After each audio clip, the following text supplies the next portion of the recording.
नमस्कार। पछिल्लो 24 घण्टाका मुख्य 10 खबर लिएर आज पनि उपस्थित भएका छौं। तपाई हाम्रो च्यानलमा नयाँ हुनुहुन्छ भने हाम्रो च्यानललाई सब्स्क्राइब गर्न र यस्तै जानकारीमूलक सूचना तथा समाचारहरू छिटोभन्दा छिटो प्राप्त गर्नका लागि बेल आइकन पनि दबाइदिनुहोला।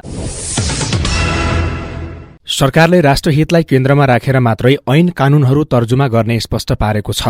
प्रतिनिधि सभाको शुक्रबारको बैठकमा सार्वजनिक महत्वको विषयमा बोल्दै संचार तथा सूचना प्रविधि मन्त्री एवं सरकारका प्रवक्ता रेखा शर्माले यस्तो दावी गर्नुभएको हो। दूरसञ्चार ऐनलाई लिएर संचार माध्यम र नागरिक स्तरमा भइरहेको चर्चाप्रति ध्यानाकर्षण भएको बताउँदै मन्त्री शर्माले बाहिर चर्चामा आए जस्तो कसैसँग मिलेमत्तो गरेर सो विधेयक आउन लागेको भन्ने कुरा सत्य नभएको पनि दावी गर्नुभयो। दूरसञ्चार ऐन 2053 लाई नयाँ ऐन तर्जुमा गर्ने भन्ने बाहेक दफावार रूपमा कुनै पनि छलफल नभएको पनि प्रश्न पार्नु भएको छ। उहाँले केही दूरसञ्चार सेवा प्रदायक संस्थाहरूसँग मिलेमत्तो गरेर आफू र मन्त्रालयले कुनै पनि काम नगर्ने दावी पनि गर्नुभयो। शर्माले एनसेललाई छुट दिने गरी ऐनमा कुनै पनि व्यवस्था नहुने समेत प्रश्न पार्नु भएको छ। संसदका सबै सदस्यहरूको राय सुझाव सहित मात्र ऐन बन्ने भन्दै हल्लाको पछाडि नलाग्न पनि सांसदहरूलाई आग्रह गर्नुभएको छ। बैठकमा नेपाली कंग्रेसका महामन्त्री गगन कुमार थापाले नेपाल टेलिकमले भित्राएको प्रविधिले नेपालको डाटा विदेश जाने गरेको भन्दै आपत्ति जनाउनु भएको छ। टारामिक्स नामक प्रविधिको कल ड्युरेसन र मेसेजको कन्टेन्टमा हस्तक्षेप गर्ने थापाको भनाइ थियो। उहाँले मन्त्री रेखा शर्मा समक्ष यो प्रविधि किन आवश्यक पर्यो भन्दै प्रश्न उठाउनुभयो। जवाफमा मन्त्री शर्माले कुनै व्यक्ति वा संस्था राष्ट्रद्रोहमा परेमा अदालत मार्फत फोन ट्यापिङ गर्ने विद्यमान प्रावधानमा सैद्धान्तिक छलफल भइरहे पनि सर्वसाधारणको फोन ट्यापिङ गर्ने गरी कानून ल्याउने कुनै पनि तयारी नभएको जिकिर गर्नुभएको छ। सरकारले प्रतिनिधि सभामा दर्ता गरेको कुनै पनि विधेयकमाथि अब आम सर्वसाधारण नागरिकले पनि सुझाव दिन सक्ने भएका छन्। संघीय संसद सचिवालयले शुक्रबारदेखि यो व्यवस्थाको शुरूआत गरेको हो। संघीय संसद सचिवालयको वेबसाइट www.sr.parliament.gov.np मा गएर दर्ता भएको विधेयक पढ्न सकिने र त्यही रहेको फर्म भरेर बढ़ीमा 250 शब्दमा सुझाव पनि दिन सकिने व्यवस्था गरिएको छ। संघीय संसदका सचिव डाक्टर रोजनाथ पाण्डेले 1 महिना अघि निर्णय गरेर शुक्रबारबाट विधेयकमाथि सुझाव माग्न थालिएको बताउनुभयो। यसरी सर्वसाधारणबाट आएको सुझावलाई एकमुष्ट रूपमा संकलन गर्ने र त्यसलाई प्रमाणित गरेर सम्बन्धित तह वा निकायमा जनताको सुझाव यस्तो छ भनेर सन्दर्भ सामग्रीको रूपमा उपलब्ध गराइने बताउनु भएको छ। नेपाली कंग्रेसका महामन्त्री गगन कुमार थापाले पुष्पकमल दाहाल प्रचण्डलाई प्रधानमन्त्रीकै रूपमा केन्द्रित हुन आग्रह गर्नुभएको छ। प्रतिनिधि सभाको शुक्रबारको बैठकमा विशेष समय लिएर बोल्दै सांसद थापाले प्रधानमन्त्री उद्घाटन सम्मेलनमा जाने गरेको भन्दै उहाँले यति धेरै फुर्सद किन छ भनेर प्रश्न गर्नुभयो। प्रधानमन्त्रीका प्रारम्भिक काम हेर्दा आत्मविश्वास नभएको र बढ़ी अलमलमा परेको जस्तो देखिएको पनि बताउनुभयो। बिहिबार सरकारको न्यूनतम साझा कार्यक्रम आएको भन्दै उहाँले लक्ष्य प्राप्तिका लागि प्रधानमन्त्रीको टीम चाहिने भए पनि त्यसो हुन नसकेको बताउनु भयो। भारत लगायतका देशका प्रधानमन्त्रीको टीमबारे चर्चा गर्दै उहाँले हाम्रो प्रधानमन्त्रीको कार्यालय हेर्यो भने सजाय पाएकाहरूलाई थन्क्याउने ठाउँ जस्तो मात्र भएको टिप्पणी गर्नुभएको छ। सरकारले जनतालाई उत्साह र भरोसा दिलाउनु पर्ने भए पनि त्यसो हुन नसकेको थापाको भनाइ थियो। सरकारको न्यूनतम साझा कार्यक्रममा सत्ता साझेदार दलहरूले असहमति जनाएका छन्। कार्यक्रममा राष्ट्रिय स्वतन्त्र पार्टी र जनमोर्चाले आपत्ति जनाएका हुन्। राष्ट्रिय स्वतन्त्र पार्टीले नयाँ नीति कार्यक्रम भ्रष्टाचार विरुद्ध निर्मम देखिएको टिप्पणी गर्नुभएको छ। राष्ट्रपाका सांसद मनिष शाहले कुनै पनि कालखण्डमा भएका भ्रष्टाचारको छानबिन र कारबाही गर्ने भनेका स्वीकार गरिएका बुदाहरू हटाइएको आरोप लगाउनुभयो। श्रमिकहरूले न्यूनतम पारिश्रमिक राष्ट्रिय परिचय पत्रको अवधारणालाई 1 वर्षमा व्यवहारतः लागू गर्ने लगायतका विविध महत्वपूर्ण विषय हटाएको पनि उल्लेख गर्नु भएको छ। यस्तै अर्थविदले भने नीति तथा कार्यक्रमको कार्यान्वयनमा चुनौतीहरू रहेको बताएका छन्। अर्थविद डाक्टर चन्द्रमणि अधिकारीले सरकारले सार्वजनिक गरेको नीति तथा कार्यक्रम कार्यान्वयनलाई लिएर प्रश्न गर्नुभएको हो। राजस्व निरन्तर घट्नु, वैदेशिक सहायता सन्तोषजनक नहुनु लगायतका कारणले सरकारको महत्वाकांक्षा पूरा हुनेमा उहाँको आशंका छ। यस्तै राष्ट्रिय जनमोर्चाले पनि न्यूनतम कार्यक्रममा असहमति जनाएको छ। जनमोर्चाका अध्यक्ष चित्रबहादुर केसीले संघीयता संक्रमणकाली न्याय तथा नागरिकता लगायतका विषयमा आफ्नो पार्टीका कैयौं गम्भीर प्रकारका मतभेद रहेको बताउनुभयो। महान्यायाधिवक्ता दिनमणि पोखरेलले राष्ट्रिय स्वतन्त्र पार्टीका सभापति रवि लामिछानेको राहदानी मुद्दाबारे स्पष्टीकरण दिनुभएको छ। आफूले जिम्मेवारी सम्हालेको 100 दिन पूरा गरेको अवसरमा शुक्रबार आयोजित कार्यक्रममा उहाँले रविको मुद्दा प्रक्रियागत रूपमा नै टुंगिएको जिकिर गर्नुभएको हो। सो निर्णय राजनीतिक सौदाबाजी वा दबावमा नगरेको पनि उहाँले बताउनुभयो। महान्यायाधिवक्ता पोखरेलले रविको राहदानी विवादमा प्रहरीलाई सम्पूर्ण अनुसन्धान सकिएपछि मात्रै फाइल पेश गर्न भनिएको र त्यसै अनुसार प्रहरीले सरकारी वकिल कार्यालयमा प्रतिवेदन पेश गरेको बताउनुभयो। प्रहरी प्रतिवेदन आवेदनकै आधारमा सरकारी वकिल कार्यालयले रवि विरुद्ध राहदानी दुरूपयोगको मुद्दा चलाउने नचल्ने निर्णय गरेको र त्यही निर्णय उच्च सरकारी वकिल कार्यालय र महान्यायाधिवक्ताले पनि सदर गरेको बताउनुभयो।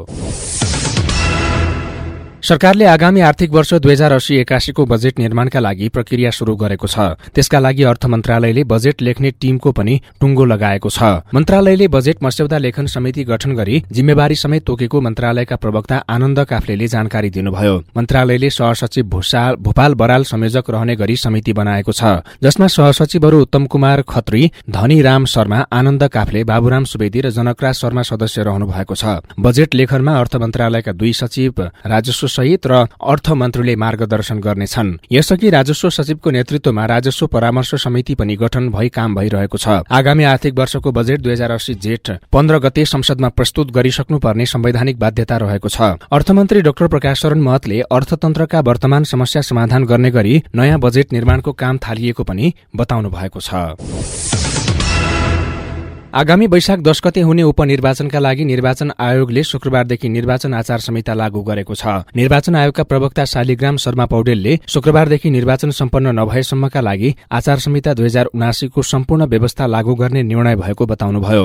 आयोगले विभिन्न 23 व्यक्ति, निकाय तथा अधिकारीलाई लागू हुने गरी आचार संहिता लागू गरेको छ। प्रवक्ता पौडेलले उपनिर्वाचन बारा र तनहुमा नेपाल सरकार र नेपाल सरकारका मन्त्री, प्रदेश सरकार र मन्त्री, संवैधानिक निकाय र पदाधिकारी, सुरक्षा निकाय, सुरक्षाकर्मी तथा कर्मचारी, उम्मेद्वार तथा सम्बन्धित व्यक्ति, सार्वजनिक पद धारण गरेको व्यक्ति लगायतलाई आचार संहिता लागू हुने बताउनुभयो। आयोगले आचार संहिताको प्रभावकारी कार्यान्वयन गराउन आवश्यक व्यवस्था मिलाउन पनि तीनवटै जिल्ला आचार संहिता अनुगमन समितिलाई निर्देशन दिएको छ। आचार संहिता उल्लंघन भएको घटनाबारे उजुरी दिन चाहने व्यक्तिले लिखित, मौखिक, सामाजिक सञ्जाल, विद्युतीय माध्यमबाट आधार र कारण खुलाई सो सम्बन्धी प्रमाण समेत संकलन गरी उजुरी दिन पाउने व्यवस्था रहेको आयोगले जनाएको छ। आयोगले सम्बन्धित व्यक्तिलाई भ्रामक, गलत र द्वेषपूर्ण अभिव्यक्ति नदिन तथा कसैको चरित्र हत्या हुने, व्यक्तिगत लान्छना लगाउने, मानहानि हुने वा यस प्रकारको सामग्री उत्पादन, प्रकाशन र प्रसारण नगराउन पनि सामाजिक सञ्जाल प्रयोगकर्तालाई सचेत गराएको छ। तीनवटै निर्वाचन क्षेत्रमा निर्वाचन अधिकृतको कार्यालयले बिहिबार नै उम्मेद्वारको अन्तिम नामावली प्रकाशन गर्दै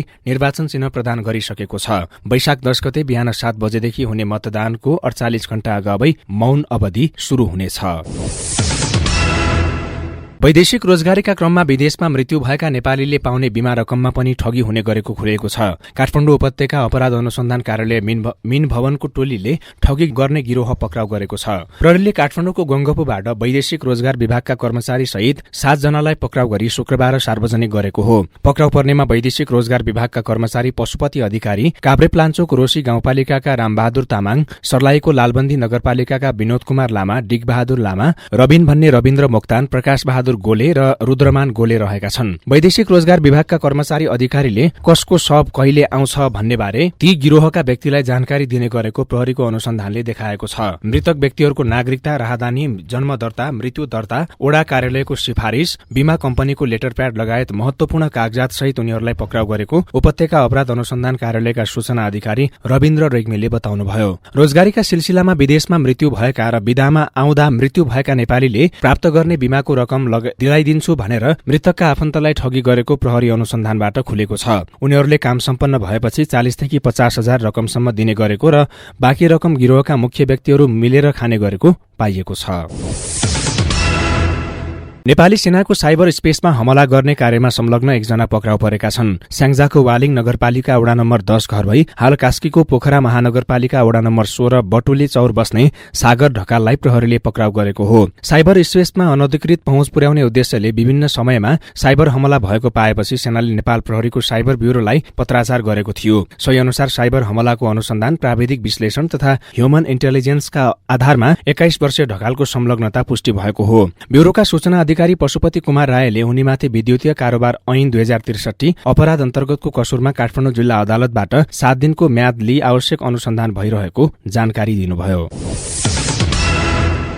काठमाडौँको 3 कुने गैरी गाउँ स्थित नदी किनारमा अव्यवस्थित बसोबासीले काठमाडौँ महानगरपालिकाको टोलीको बाटो छेकेको छ। महानगरपालिकाको टोली डोजर सहित आउने जानकारी पाएपछि स्थानीय सुकुम्बासी बस्तीका बासिन्दाले सड़कमा टायर र ढुङ्गा थुपारेर बाटो छेकेका हुन्। बानेश्वर बहुमुखी क्याम्पस नजिकै बागमती करिडोर सड़कमा सुकुम्बासी बस्तीका युवाहरू सहितको ठूलो भीड़ जम्मा भएको थियो। सुरक्षाका लागि नेपाल प्रहरी र सशस्त्र प्रहरी बल पनि खटिएको थियो। तर महानगरको टोलीले डोजर अगाडि बढाएको थिएन। महानगर प्रहरीले नदी किनारको अव्यवस्थित बस्ती हटाउन भन्दै सूचना निकालेकोमा गत शुक्रबार अदालतले तत्काल नभत्काउन पनि आदेश दिएको थियो।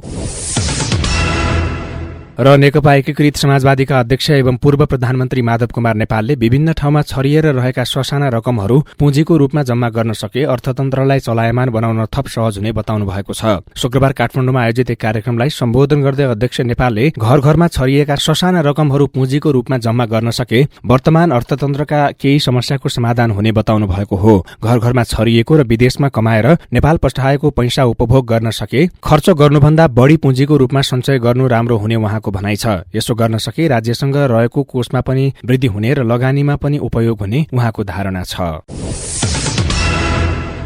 आजका लागि मुख्य 10 खबर यति नै। तपाईलाई हाम्रो भिडियो र समाचार कस्तो लाग्यो कृपया प्रतिक्रिया दिन नभुल्नुहोला अनि यस्तै जानकारीमूलक समाचारका लागि हाम्रो च्यानललाई सब्स्क्राइब गरी बेल आइकन थिच्न पनि नभुल्नुहोला। नमस्ते।